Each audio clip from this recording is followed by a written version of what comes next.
घड़ियां तो आपने बहुत देखी होंगी, कुछ दीवारों पर टंगने वाली तो कुछ हाथों में पहनने वाली, कुछ उंगलियों में पहनने वाली, कुछ आपका वक्त बताने वाली, कुछ आपको वक्त बताने वाली और कुछ दाम बताने वाली।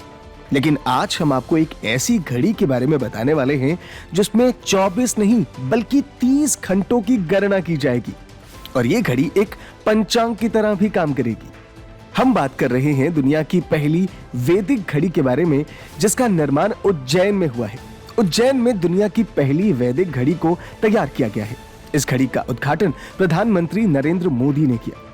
भगवान शिव के 12 ज्योतिर्लिंगों में से एक है महाकालेश्वर, जो उज्जैन में बसा हुआ है। उज्जैन हमेशा से काल गणना का केंद्र रहा है। यहाँ से कर्क रेखा गुजरती है और मंगल ग्रह का जन्म स्थान भी इसे ही माना जाता है।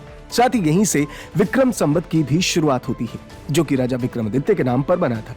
सनातन धर्म में तारीख और दिन की गणना विक्रम संवत के आधार पर होती है। इसलिए दुनिया की पहली ऐसी वैदिक घड़ी जीवाजी राव वेधशाला में 80 फीट ऊंचे टॉवर पर लगाई गई है। इस घड़ी की एक नहीं बल्कि कई खासियतें हैं।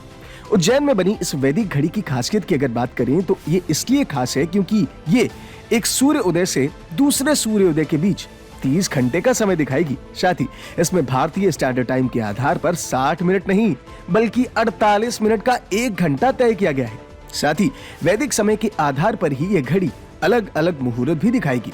इस घड़ी के टेक्नीशियन सुनील गुप्ता की माने तो यह घड़ी पुराने समय में जैसे काल और समय की गणना होती थी उसी आधार पर गणना करेगी। इस घड़ी का पूरा नाम विक्रमादित्य वैदिक घड़ी है। वैदिक घड़ी दुनिया की पहली ऐसी घड़ी है जो डिजिटल होगी, जिसमें भारतीय काल गणना वैदिक समय, इंडियन स्टैंडर्ड टाइम और ग्रीनविच मीन टाइम के साथ भारतीय काल गणना वाले विक्रम संवत पंचांग, 30 मुहूर्त, योग, भद्र, चंद्रमा की स्थिति, नक्षत्र, चौघड़िया, सूर्योदय, सूर्यास्त, सूर्य ग्रहण, चंद्र ग्रहण सबकी जानकारी मिल जाएगी। इस घड़ी में ग्राफिक्स का भी इस्तेमाल किया गया है। हर घंटे में अलग अलग तस्वीरें इस घड़ी में दिखाई देंगी। साथ ही देश व दुनिया भर में सूर्यास्त और सूर्य ग्रहण व चंद्र ग्रहण को भी इसमें दर्ज किया जाएगा और लोगों तक उसकी जानकारी पहुंचाई जाएगी।